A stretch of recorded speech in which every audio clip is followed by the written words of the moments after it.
ఇప్పుడు మన సందాల మనముండి ఎవ్వల జోలికి పోకుంటున్నాం అనుకో, మన జోలికి ఎవ్వరు రారు.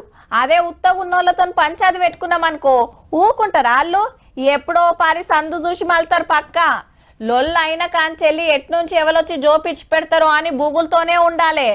అగో ఇప్పుడు అచ్చం గట్లనే ఉన్నది పాకిస్తాన్ పరిస్థితి. గెలికి కయ్యం పెట్టుకురు కదా, ఇప్పుడేమో గిట్ల వనక పట్టిరి. మనోళ్ళు పెట్టిన యుద్ధ ముహూర్తం ఎప్పుడో గాని పాకిస్తాన్ వాళ్ళు ఫిక్స్ అయిండ్రు. ఈ శనారం లేదంటే ఐతారం పాకిస్తాన్ మీద పక్కా అటాక్ చేస్తుందట ఇండియన్ ఆర్మీ. చెప్తుంది ఎవరో కాదు, పక్క దేశంలో సీనియర్ ఆఫీసర్ అబ్దుల్ బాసిద్ గారు. అప్పట్లో మన దేశంలో పాకిస్తాన్ ఆఫీసర్ గా కొలువు చేసిండు. అగో గంత ఖచ్చితంగా ఎట్లా చెప్తాండు అంటుర్రా. రేపు మన దేశం అంతా మాక్ డ్రిల్ నడుస్తుంది.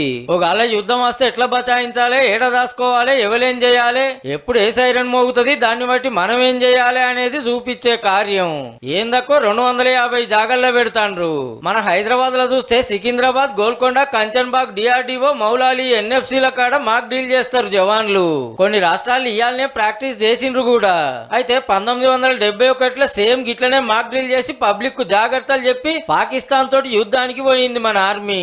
వాళ్ళని చిత్తు ఓడగొట్టి మన పవర్ ఏందో చూపించినాం పాకిస్తాన్ వాళ్ళకు. అందుకే పక్క దేశ పోళ్ళు అదురుకుంటాండ్రు అన్నట్టు.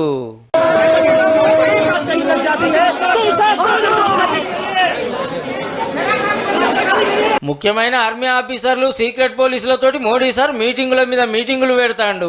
బోర్డర్ దిక్కు సరిపోను బలగాలు మలుపుతాండ్రట. యుద్ధ విమానాలు, ట్యాంకర్లు, అతార్లన్నీ రెడీ చేసి పెట్టిండ్రు. ఉగ్రవాదం మీద లడాయి చేస్తే ఫుల్ హిమ్మతిస్తామన్నది అమెరికా సుత. ఐక్యరాజ్య సమితిలో కూడా అందరు పాకిస్తాన్ నే తిడతాండ్రు టెర్రరిస్టులను దాదుడేందని. ఇప్పుడైతే గింతే. ఒకవేళ యుద్ధం వస్తే మనం ఏం చేయాలో రేపటి వార్తల్లో చెప్పుకుందాం.